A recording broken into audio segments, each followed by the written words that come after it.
Hi! Hello, hello! Welcome back again sa atin na Book of Life, In My Life. Ito yung chapter ng buhay natin for today.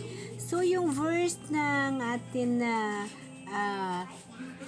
araw for today is yung 1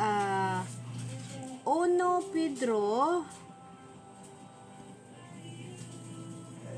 chapter 4 verse 10 to dalawa Jeremiah chapter 17 verse 7 to 8. So, sabi ko kasi sa sarili ko, ano bang reflection nito sa kabuhay ko? Anong reflection nito sa buhay ko nitong dalawang verse na ito, no? Verse for today. Verse for today, again, 1 Pedro chapter 4 verse 10 at ang Jeremiah chapter 17 verse 7 to 8. So, ito ho yung reflection sa sarili ko. Ito mga kapatid yung tinatawag na tagapangasiwa na hindi natutuyo. Ito ho yung mga kapatid ang refleksyon sa sarili ko. Tagapangasiwa na hindi natutuyo. Diba? Pagpaliwanag ang refleksyon sa sarili ko mismo mga kapatid. Ayon sa Jeremiah chapter 17 verse 7 to 8, sino ka kay Lord? No, diba? Sino ako kay Lord? No? Mapalad ang tao na tumitiwala sa Panginoon sapagkat siya ay magiging parang punong kahoy na itinanim sa tabi ng mga tubig at hindi nababalisa sa taon ng pagtuyot. Ganon din ho ako mga kapatid. Ganyan na ganyan ako mga kapatid. No? Ako yung puno, reflection sa sarili ko na itinanim ako ni Lord sa mga problema, sa mga trials sa kabuhi, pagod na pagod, pero hindi natutuyo, hindi ako sumusuko. Nanatili akong matatag at lumalaban. Kasi nasa tabi ng batisan. Diba? Si Jesus yung batisan mga kapatid. Si Jesus Christ ang batisan. So, yung mga pangitain ko na hinila ako kagabi, mga kapatid, no, hinila ako pataas, at saka yung kala mo buhawi, yung clouds na may dalawang dulong ginto na matutulis nga malapit na magtagpo, mga kapatid, no? Isa ho yun sa tinatawag na buhay ko na kumbaga biyaya ng Diyos. Hindi dahil mga kapatid na malakas ako, hindi dahil mga kapatid na nasa sarili ko, mga kapatid. Kung di, kasi nakaugat ako sa mahal na Diyos. That's why ho, mga kapatid, na ang buhay ko, yung punto sa mga verses sa buhay ko, kaya kinukuhaan ko ng verse, ang reflection sa kabuhay ko. So yun ho, mga kapatid, ang nagiging ako sa sarili ko. Yun ho kasi yung mga tinatawag na reflection ko sa kabuhay ko na nagmula sa mga verses. 1 Pedro chapter 4 verse 10, ano ang gagawin mo? Anong gagawin ko mga kapatid? Ayon sa kaloob na tinanggap ng bawat isa, ay gayon din naman, kayo'y maging tagapangasiwa ng mabuting biyaya ng Diyos. Yes mga kapatid. Kaya, reflection sa buhay ko mga kapatid, sinabi sa akin ni Lord sa 1 Pedro chapter 4 verse 10, yung katatagan na ibinigay ko sa iyo, yung pangitain na binigay ko sa iyo kagabi, kapayapaan sa gitna ng gulo. Huwag mong itago, magiging tagapangasiwa ka. Kaya, mga kapatid, nandito ako ngayon, hindi para maging perpekto. Pagod din ako. O, diba? Ganon. Marami din akong mga problema. Pero mga kapatid, malakas so ang panampalataya ko. Malakas so akong lumaban.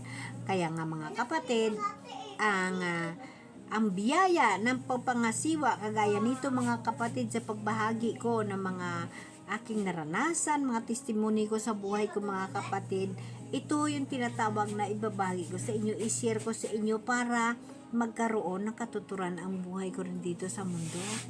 Dahil sa mga pangarap ko para sa mahal na Diyos.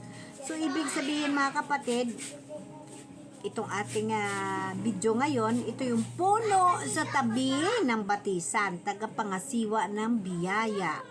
Ibig sabihin mga kapatid, purihin natin ang mahal na Diyos, na sa lahat, sa araw-araw na buhay ko, sa araw-araw na nangyayari sa akin mga kapatid, talaga ho napakagaling na mahal na Diyos. Talaga ho ang pagtulong ng mahal na Diyos sa akin ay buong buo. Kaya mga kapatid, lagi nating unahin ang mahal na Diyos sa buhay natin. So mga kapatid, yung mga pangitain ko na ngayon, yung buhawi na palitan dulo na gold, mga kapatid, at saka yung hinihila ako pataas, mga kapatid, yun ang tinatawag na papaalaala sa atin ng mahal na Diyos na malapit na ang mahal na Diyos darating. Kaya kailangan na ho natin maghanda.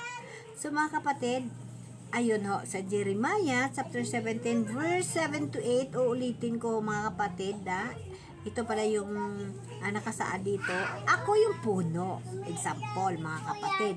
Itinanim ako ni Lord sa hirap, pero hindi ako natutuyo. Yes, mga kapatid, kahit anong hirap, kahit anong problema, mga kapatid, hindi ako natitinag. Dahil alam ko na ang mahal na Diyos nandyan.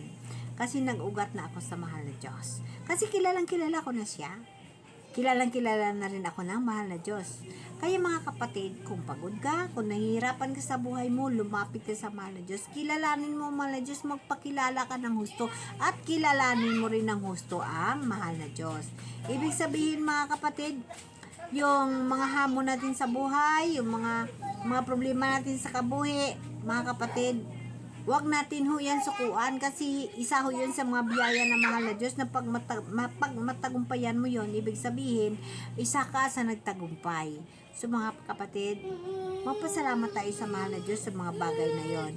Ibig sabihin mga kapatid, ang Jeremiah, yun ho ang tinatawag na ang mga biyaya. Ipangangasiwa ko, alagaan ko ho, ibabahagi ko sa inyo, magiging obedyenso ako, sundin ko kung ano man ang utos sa akin ng mahal na Diyos.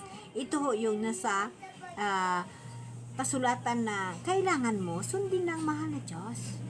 Sundin mo lang ang mga ginagawa ng mahal na Diyos. So obedyenso ako mga kapatid, sinusunod ko kung ano man ang mga biyaya na ibinigay sa akin ng mahal na Diyos, ibinabahagi ko ho yun.